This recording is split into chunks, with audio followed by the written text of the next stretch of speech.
वैधता के स्रोत के आधार पर। धर्मतंत्र, जब किसी सरकार की वैधता धार्मिक ग्रंथों पर टिकी होती है तो ऐसी शासन व्यवस्था धर्मतंत्र कहलाती है। मोटे तौर पर तिब्बत और वेटिकन सिटी की शासन प्रणालियों को इस वर्ग में रखा जा सकता है। राजतंत्र कभी कभी सत्ता का स्रोत किसी व्यक्ति की शारीरिक या सैनिक ताकत में ही निहित होता है। वह व्यक्ति तब तक शासक रहता है जब तक कि कोई अन्य उससे सत्ता छीन न ले। ऐसे शासन को राजतंत्र यानी मोनार्की कहते हैं। ठीक है। कुलीन तंत्र, कहीं कहीं सामाजिक परंपराओं के आधार पर उच्च वंश व उच्च कुल के लोग राज्य की सत्ता अपने वर्ग तक सीमित कर लेते हैं। इस व्यवस्था को कुलीन तंत्र या अभिजन्य तंत्र यानी एरिस्टोक्रेसी कहते हैं। कुलीन तंत्र, उच्च वर्ग या उच्च कुल के लोग शासन की सत्ता को अपने तक सीमित कर लेते हैं। इसको ही हम एरिस्टोक्रेसी कहते हैं। ठीक है। लोकतंत्र, आधुनिक युग में आमतौर पर सभी देशों में सत्ता की वैधता का स्रोत जनता खुद होती है। लोकतंत्र में आमतौर पर सभी देशों में सत्ता की वैधता का स्रोत जनता खुद होती है। ठीक है। वही तय करती है कि शासन कौन चलाएगा। ऐसी व्यवस्था को लोकतंत्र कहते हैं। क्या कहते हैं? ऐसी व्यवस्था को लोकतंत्र कहते हैं। ठीक है। शासन प्रणाली के संविधान सम्मत होने के आधार पर संविधानवाद, कॉन्स्टिट्यूशनलिज्म, इस व्यवस्था के अनुसार समस्त शासन नियमों और कानूनों के एक समुच्चय के माध्यम से चलाया जाता है। देखो, इस व्यवस्था के आधार पर समस्त शासन इस व्यवस्था के अनुसार समस्त शासन नियमों और कानूनों के समुच्चय के माध्यम से चलाया जाता है। कोई भी व्यक्ति समूह या संस्था संविधान के ऊपर नहीं होती। कोई भी व्यक्ति यानी कि समस्त शासन जो है ना, नियमों और कानूनों के अनुसार चलाया जाता है। कोई भी व्यक्ति संस्था समूह समुदाय संविधान के ऊपर नहीं होता, बल्कि उसकी शक्तियां और दायित्व संविधान के माध्यम से निर्धारित होते हैं। ऐसे शासन को ही आमतौर पर विधि का शासन यानी रूल ऑफ लॉ कहा जाता है। विधि का शासन। ठीक है। आमतौर पर लोकतांत्रिक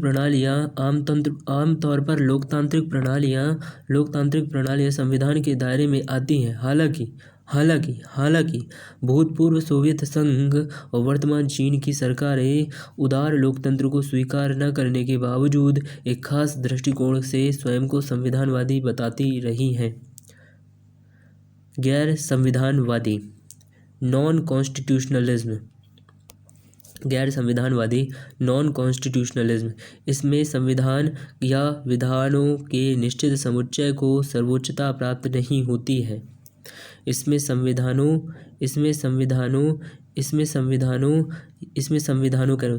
या विधानों के निश्चित समुच्चय को सर्वोच्चता प्राप्त नहीं होती है। राजतंत्र या सैनिक शासन, मिलिट्री रूल और तानाशाही, डिक्टेटरशिप, ऐसी ही प्रणालियां हैं। राजतंत्र मोनार्की में राजा का आदेश ही कानून होता है। राजा का वचन ही शासन होता है। राजा का जो वचन होता है वही शासन होता है। राजा हर कानून से ऊपर होता है, जबकि कोई कानून राजा की शक्तियों को सीमित नहीं कर पाता है। तानाशाही या अधिनायक तंत्र में भी यही स्थिति होती है। शासन प्रणाली के व्यावहारिक मूल्यांकन के आधार पर भीड़ तंत्र, इस व्यवस्था में राजनीतिक निर्णय विवेकशील व्यक्तियों के समूह के हाथ में नहीं होता, बल्कि समाज के लोग भीड़ की तरह विवेकहीन तरीके से ऐसे निर्णय करते हैं। भावनात्मक आधारों पर चुनावों में मतदान किया जाना इसी का एक उदाहरण है, क्योंकि भीड़ का व्यवहार विवेक से नहीं भावनाओं से संचालित होता है। औसत तंत्र, मीडियोक्रेसी, औसत तंत्र, इसका अभिप्राय यही भाव है कि लोकतंत्र में सत्ता सबसे समझदार व्यक्तियों के हाथ में नहीं होती। लोकतंत्र में जो सत्ता होती है ना, वो सबसे समझदार के हाथों में नहीं होती, बल्कि औसत दर्जे के उन लोगों के हाथों में होती है जो जनता को अपनी वाक्पटुता से प्रभावित करने में सफल हो जाते हैं। वाक्पटुता यानी कि टॉकिंग स्किल, बोली की कला में कुछ लोग माहिर होते हैं। वो अपनी बोलने की कला से दूसरे लोगों को अपनी ओर आकर्षित कर लेते हैं। आकर्षित कर लिया तो उन लोगों ने जिसको जो आकर्षित करता है उसे अपना नेता मान लेते हैं, हो गए राजा। औसत तंत्र, ठीक है, सफल हो जाते हैं। धनतंत्र यानी प्लूटोक्रेसी, इस व्यवस्था में शासक वर्ग में केवल धनी लोग ही शामिल हो पाते हैं। कई देशों में लोकतंत्र की शुरुआत में मताधिकार प्रत्येक व्यक्ति को नहीं दिया जाकर सिर्फ अमीर वर्ग तक सीमित कर दिया गया था। यह धनतंत्र था। आज भी लोकतंत्र में व्यवहार्यता चुनाव वही लोग जीत पाते हैं जो धनी वर्ग से होते हैं। सही कहा, सोचिएगा जरूर। सोचिएगा जरूर।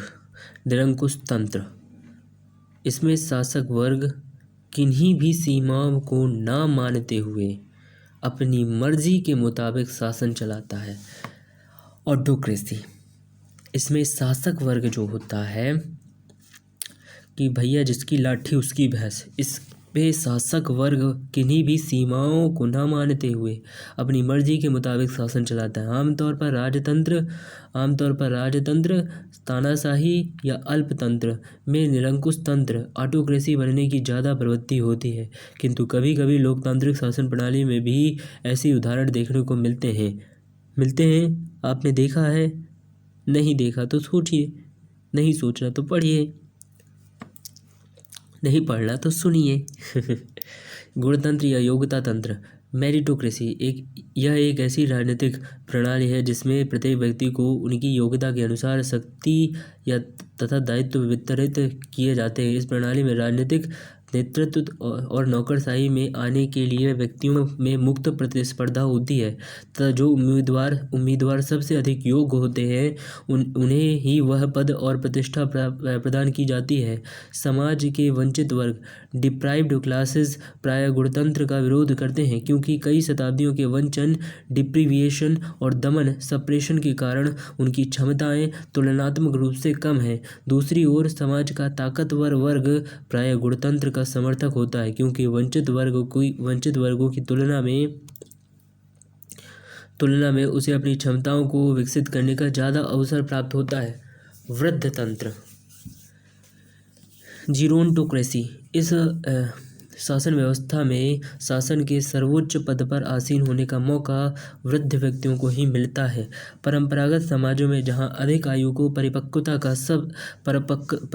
का प्रमुख लक्षण माना जाता है, इस तरह की व्यवस्था प्रायः देखने को मिलती है, जबकि आधुनिक समाजों में राजनीतिक शक्ति युवा लोगों को देने की मानसिकता ज़्यादा दिखाई पड़ती है। शासन प्रणालियों के अन्य प्रकार, शासन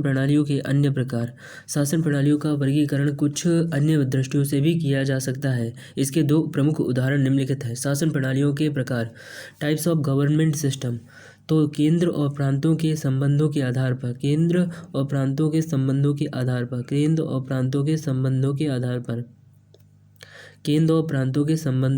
पर कार्यपालिका तथा विधायिका के संबंधों के आधार पर, केंद्र यानी कि सेंट्रल गवर्नमेंट और प्रांत यानी कि राज्य सरकारों के संबंधों के आधार पर, ठीक है। कार्यपालिका और विधायिका यानी कि जो मंत्रिपरिषद और विधायिका यानी कि संसद में जितने भी लोग हैं उनके संबंधों के आधार पर, ठीक है। तो आधार पर देखते हैं इसमें परिसंघात्मक प्रणाली यानी कि कन्फेडरल सिस्टम, संघात्मक प्रणाली, इसमें क्या है संघात्मक प्रणाली, फेडरल सिस्टम एकात्मक प्रणाली, इसमें क्या है यूनिटरी सिस्टम संसदीय प्रणाली, पार्लियामेंट्री सिस्टम और अध्यक्षीय प्रणाली, सॉरी एकात्मक प्रणाली, 3 है पहले इसमें। केंद्र और प्रांतों के संबंधों के आधार पर शासन प्रणाली 3 प्रकार की है, परिसंघात्मक, संघात्मक और एकात्मक। ठीक है। कार्यपालिका और विधायिका के संबंधों के आधार पर कार्यपालिका और विधायकों के संबंध के आधार पर 2 प्रणाली, संसदीय प्रणाली और अध्यक्षीय प्रणाली। ठीक है। अब इन सबको समझेंगे। केंद्र तथा प्रांतों के संबंधों के आधार पर परिसंघात्मक प्रणाली क्या है? परिसंघ, कॉन्फिडेरेशन का अर्थ होता है वह राजनीतिक प्रणाली जिसमें केंद्र का ना तो महत्व होता है, ना ही स्वतंत्र अस्तित्व होता है। इसमें ना तो केंद्र का महत्व होता है, ना ही स्वतंत्र अस्तित्व होता है। विभिन्न स्वतंत्र राज्य, स्टेट्स या प्रांत, प्रोविंसेस मिलकर एक समझौता कर लेते हैं कि कुछ विषयों जैसे विदेश नीति, बाह्य सुरक्षा, एक्सटर्नल सिक्योरिटी तथा संचार, कम्युनिकेशन आदि का प्रशासन वे लोग मिलकर करेंगे और इसके लिए केंद्रीय शासन की व्यवस्था बनाई जाती है। इन प्रांतों या निर्णायक इकाइयों कॉन्स्टिट्यूएंट यूनिट्स को यह स्वतंत्रता हमेशा रहती है कि यदि वे चाहे तो परिसंघ कॉन्फेडरेशन से पुनः अलग हो सकते हैं। स्पष्ट है कि ऐसी व्यवस्था में परिसंघ या केंद्रीय ढांचा तो विनाशी डिस्ट्रक्टिव होता है, किंतु जो प्रांत या राज्य मिलकर इसे बनाते हैं वे अविनाशी यानी इंडिस्ट्रक्टिबल होते हैं। इसलिए इसे अविनाशी राज्यों का विनाशी संगठन, केंद्रीय ढांचा तो विनाशी होता है किंतु जो प्रांत या राज्य मिलकर इसे बनाते हैं वे अविनाशी होते हैं। इसलिए इन्हें अविनाशी राज्यों का विनाशी संगठन यानी destructible union of indestructible states भी कह दिया जाता है। भूतपूर्व सोवियत संघ सिद्धांततः एक परिसंघ कॉन्फेडरेशन ही था जो कई स्वतंत्र राज्यों से मिलकर बना था। हालांकि साम्यवादी शासन के दौरान व्यावहारिक तौर पर राज्यों को अलग होने की अनुमति नहीं थी। सोवियत संघ के टूटने के बाद उन सभी राज्यों का स्वतंत्र अस्तित्व में आ जाना भी इसके परिसंघ होने का ही प्रमाण है। ठीक है, इसके परिसंघ होने का ही प्रमाण है। अब वे स्वतंत्र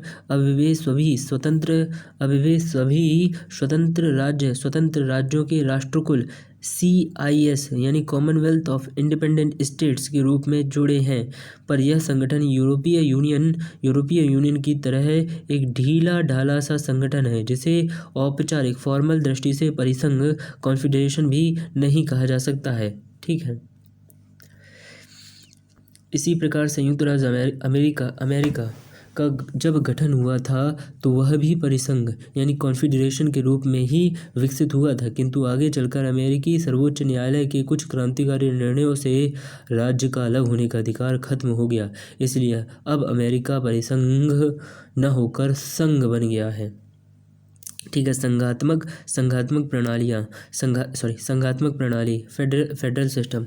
संघात्मक व्यवस्था परिसंघ की तुलना में कुछ कम लचीली होती है। यह व्यवस्था भी कई स्वतंत्र राज्यों इंडिपेंडेंट स्टेट्स के आपसी समझौते के तहत निर्मित होती है। 1 राज्य, 2 राज्य, 3 राज्य, 4 राज्य, अब ये आपस में जुड़ गए। ठीक है। किंतु इन समझौते में निर्णायक इकाइयों को यह हक नहीं होता है कि वे संघ से अलग होने का फैसला कर सकें। इनमें से किसी को भी हक नहीं है कि वो संघ यानी कि जो ये संघ है, बड़ी इकाई है, इससे अलग हो नहीं। ठीक है। बड़ी इकाई, ये जो बड़ी इकाई बनी है, ठीक है, इससे अलग हो नहीं। ठीक है। अविनाशी संगठन। इसीलिए संघात्मक व्यवस्था को अविनाशी राज्यों का अविनाशी संगठन यानी indestructible union of indestructible states कहा जाता है। संयुक्त राज्य अमेरिका आज के समय में संघवाद फेडरलिज्म का एक उत्कृष्ट उदाहरण है। ऐसे अन्य उदाहरणों में जर्मनी और स्विट्जरलैंड को रखा जा सकता है।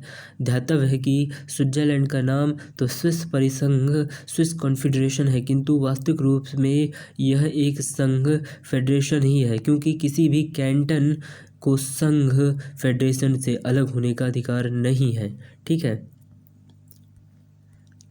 एकात्मक प्रणाली यूनिटरी सिस्टम। इस व्यवस्था में केंद्र को ही महत्व मिलता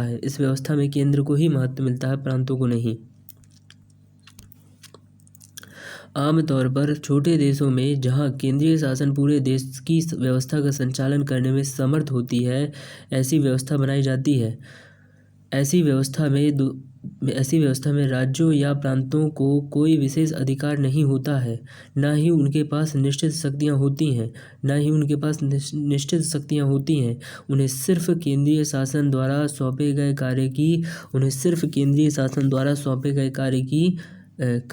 कार्य ही करने होते हैं। ठीक है, प्रांतों को कोई विशेष अधिकार नहीं होता है, लेकिन जो केंद्रीय शासन उनको जो कार्य सौंप देती है वही कार्य उनको करने होते हैं। इतना ही नहीं, केंद्र चाहे तो राज्यों की सीमाओं को बदल सकता है, उनके नाम बदल सकता है, नए राज्यों को निर्मित या पुराने राज्यों को नष्ट भी कर सकता है। इसलिए एकात्मक व्यवस्था को विनाशी राज्यों का अविनाशी संगठन यानी indestructible union of destructible states कहा जाता है। ब्रिटेन इस प्रणाली का सर्वश्रेष्ठ उदाहरण है। फ्रांस की राजनीतिक प्रणाली भी एकात्मक ढांचे पर आधारित है। ठीक है।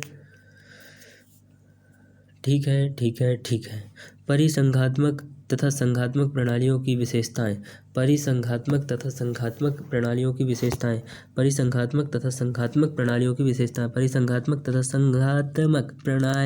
विशेषताएं। ठीक है, इनमें राज्यों या प्रांतों का अत्यधिक महत्व होता है। क्योंकि केंद्रीय शासन राज्यों की सहमति और समझौते के परिणाम स्वरूप ही अस्तित्व में आता है। क्योंकि केंद्रीय शासन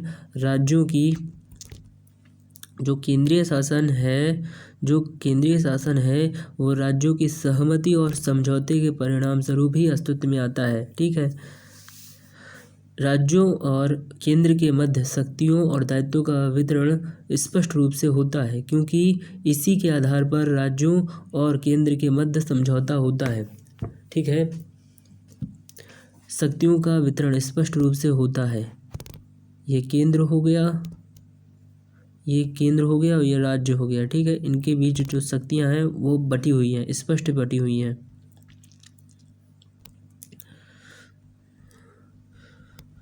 न्यायपालिका की स्वतंत्रता।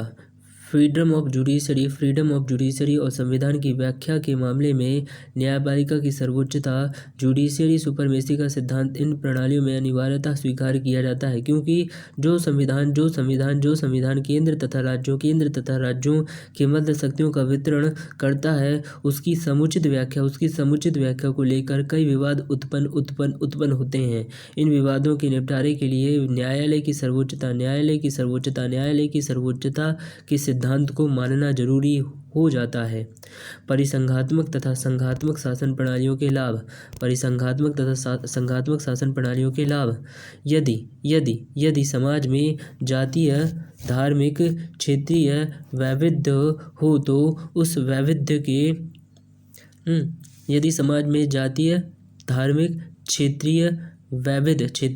हो तो उस वैविध्य के अनुसार राजनीतिक प्रणाली का गठन करना आसान हो जाता है। इनमें राष्ट्रीय एकता यानी नेशनल यूनिटी और स्थानीय स्वायत्तता लोकल ऑटोनॉमी दोनों व्यवस्थाओं के लाभ एक साथ उपलब्ध होते हैं। केंद्रीय सरकार को बहुत सारे छोटे दायित्वों से मुक्ति मिल जाती है। ठीक है, समाज में जातीय, धार्मिक, क्षेत्रीय वैविध्य हो तो उस वैविध्य के अनुसार राजनीतिक प्रणाली का गठन करना आसान हो जाता है। इनमें राष्ट्रीय एकता और स्थानीय स्वायत्तता दोनों व्यवस्थाओं के लाभ एक साथ उपलब्ध होते हैं। केंद्रीय सरकार को बहुत सारे छोटे दायित्वों से मुक्ति मिल जाती है और वह अपना पूरा ध्यान राष्ट्रीय व अंतर्राष्ट्रीय महत्व के मुद्दों पर केंद्रित कर पाती है। यदि कभी कोई राजनीतिक प्रयोग करना हो तो पहले उसे प्रांतों के स्तर पर करके व उसके परिणामों की समीक्षा करके धीरे धीरे राष्ट्रीय स्तर तक पहुंचाया जा सकता है। ऐसी प्रक्रिया में प्रयोग की विफलता का खतरा काफ़ी कम रह जाता है। समझ में आया? नहीं आया तो डोंट वरी, फिर से समझेंगे।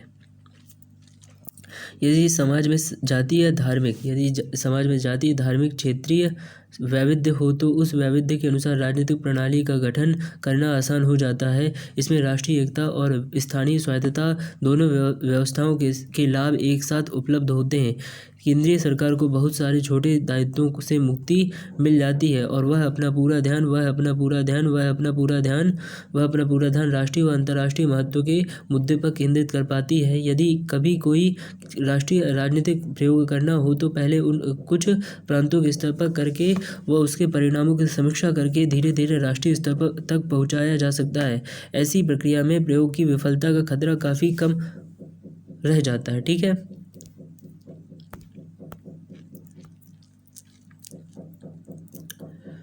परिसंघात्मक तथा संघात्मक प्रणालियाँ ही हानि है। ठीक है। परिसंघात्मक तथा संघात्मक प्रणालियों की हानियाँ। इन दोनों शासन प्रणालियों में कुछ दोष भी विद्यमान है। जैसे इसमें दोहरे शासन तंत्र की वजह से न सिर्फ ज़्यादा खर्च आता है बल्कि प्रशासन का ढांचा भी अत्यंत जटिल हो जाता है। केंद्र सरकार और प्रांतीय सरकारों के मध्य अधिकार क्षेत्र को लेकर विवाद उत्पन्न होते रहते हैं जो देश की शासन प्रणाली के लिए नुकसानदेह सिद्ध होते हैं। जब किसी राज्य में किसी ऐसे दल की सरकार बनती है जो केंद्र सरकार बनाने वाले दल का विरोधी होता है तो ऐसी स्थिति में कई बार राजनीतिक गतिरोध उत्पन्न हो जाता है। कई बार राज्य सरकारें जानबूझकर केंद्र सरकार के विरुद्ध अपनी जनता को भड़काती हैं, जिससे क्षेत्रवादी प्रवृत्तियां रीजनल टेंडेंसीज उभरती है तथा राष्ट्रीय एकता व अखंडता नेशनल यूनिटी एंड इंटीग्रिटी खतरे पर पड़ जाती है। कई बार केंद्र सरकार उन राज्यों के विकास पर ज़्यादा बल देने के लिए बाध्य हो जाती है जहाँ उसके अपने दल या किसी सहयोगी दल की सरकार होती है, जबकि विरोधी दलों की सरकारों द्वारा शासित राज्य केंद्र के असहयोगी रवैये के कारण प्रतिस्पर्धा में पिछड़ जाते हैं। इसलिए संघात्मक शासन प्रणाली पर अक्सर असंतुलित विकास का आरोप लगाया जाता है। ठीक है। एकात्मक प्रणाली की विशेषताएं। तो एकात्मक प्रणाली या यूनिटरी सिस्टम के अंतर्गत पूरे देश के लिए एक ही सरकार काम करती है। ठीक है। कार्यपालिका या विधायिका के स्तर पर केंद्र और राज्यों में समानांतर ढांचा नहीं पाया जाता। इसका यह अर्थ नहीं है कि ऐसे देशों में छोटी प्रशासनिक इकाइयाँ नहीं होती है, वे होती तो है किंतु उन्हें केंद्र सरकार के नियंत्रण में ही काम करना होता है। केंद्र सरकार अपनी इच्छा से स्थानीय स्तर पर थोड़ा बहुत राजनीतिक विकेंद्रीकरण पॉलिटिकल डिसेंट्रलाइजेशन कर सकती है, किंतु वह विकेंद्रीकरण भी स्थानीय इकाइयों का संवैधानिक अधिकार न होकर केंद्र सरकार की प्रशासनिक कार्य योजना यानी कि एडमिनिस्ट्रेटिव वर्क प्लान का परिणाम होता है। ठीक है। कि इंग्लैंड की शासन प्रणाली इसी ढांचे पर आधारित है। इस प्रणाली में स्वाभाविक तौर पर न तो संविधान का उतना महत्व होता है, न ही न्यायपालिका को वैसी सर्वोच्चता हासिल होती है जैसा कि संघात्मक ढांचे में। ठीक है। एकात्मक प्रणाली के लाभ। इसका लाभ मुख्यतः ऐसे देशों में दिखाई पड़ता है जिनका भौगोलिक क्षेत्रफल कम हो, जनसंख्या सीमित हो तथा समाज में बहुत अधिक जातीय या धार्मिक वैविध्य न हो। इंग्लैंड ऐसा ही देश है, इसलिए वहाँ यह प्रणाली खासी सफल है। इस प्रणाली के लाभों में पहला लाभ यह है कि इसमें शासन पर खर्च कम आता है। दूसरा लाभ यह है कि इसमें शासन कार्य में जटिलता भी काफ़ी कम रह जाती है, क्योंकि केंद्र तथा राज्यों के लिए न तो अलग अलग चुनाव कराने पड़ते हैं, न पृथक अधिकारी तंत्र की जरूरत पड़ती है और न ही केंद्र और राज्यों के आपसी विवादों के कारण न्यायालयी प्रक्रियाओं में बहुत सा धन और समय व्यर्थ होता है। इसका तीसरा लाभ यह है कि इससे राष्ट्रीय एकता और अखंडता के सुनिश्चित होने के अलावा सभी क्षेत्रों का संतुलित विकास भी सद पाता है। एकात्मक प्रणाली की हानियाँ। इसमें सरकार और व्यक्तियों के बीच की दूरी बहुत अधिक बढ़ जाती है, क्योंकि स्थानीय स्तर की नीतियों और योजनाओं का निर्धारण